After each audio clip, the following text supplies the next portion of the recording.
достар, бүгін біз өте маңызды тақырып туралы сөйлесеміз. Ол табиғи ресурстарды қорғау. Иә, балалар, өте қызықты тақырып екен, солай ма, балалар? Иә. Ресурстар дегеніміз не, балалар?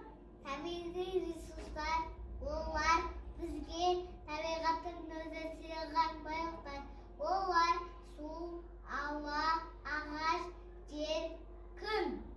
Неге оларды сақтауымыз керек екен? Егер суды бекер сақтау азаяды. Егер ағашты көп кессек, орман жоғалады. Орман болмаса жануарлар да, адамдар да қиналады. Ал біз не істей аламыз? Ағашты сындырмаймыз, электр жарығын босқа жақпаймыз, қоқысты жерге тастамаймыз. Дұрыс айтасыңдар. Қоқысты жерге тастамаймыз деп жатырсыңдар. Дұрыс айтасыңдар. Қоқысты сұрыптап тастауымыз керек. Тікелей эфирден жас тілшілеріміз шығып жатыр екен байланысқа. Солармен бір сұхбаттасып алайық. Жас тілшілеріміз, сәлеметсіңдер ме, жас тілшілер? Али, Нұрай, Көркем, қоқысты қалай сұрыптап тастауымыз керек?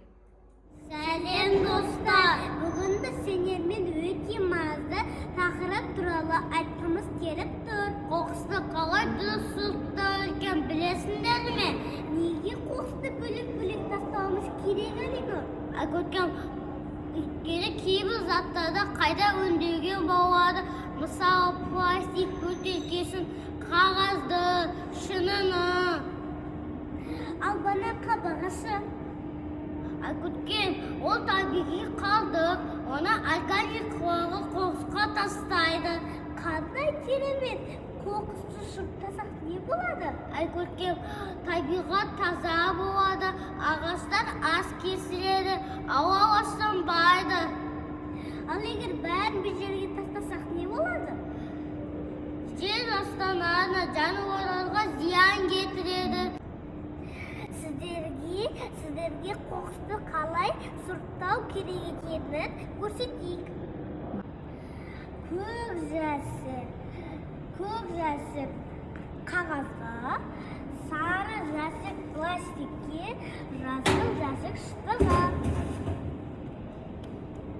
Қоқысты сұрыптайық, табиғатты сақтайық. Бір үлкен іс жақсылыққа бастайды.